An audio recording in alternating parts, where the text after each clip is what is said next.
Hey friends, we're at 1629. This is a great little house.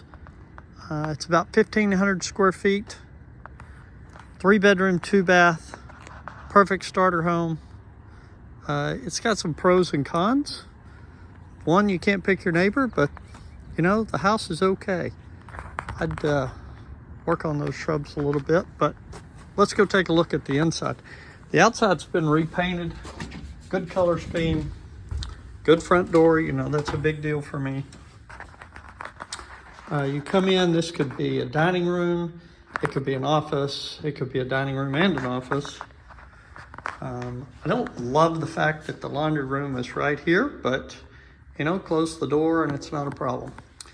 Then you have 2 bedrooms here.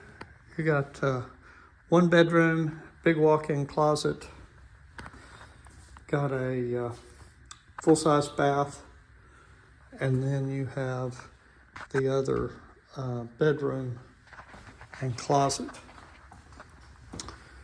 Come in here, it's the kitchen, office. You could put another little table there. You could set this room up both ways. Got a wood burning fireplace.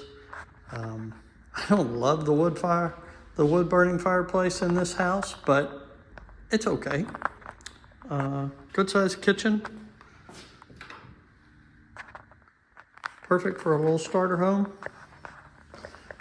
You come over here, that goes, have a 2-car garage.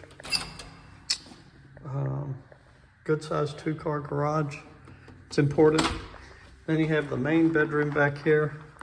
It's a big bedroom. They've redone the bath here and shower here.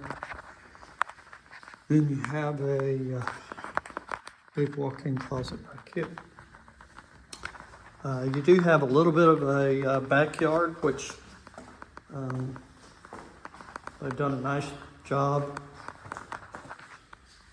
See if I can put those in.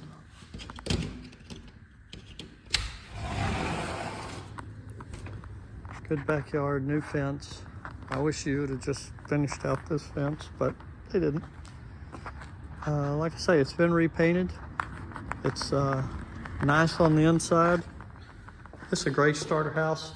This is $385, 1,500 square foot.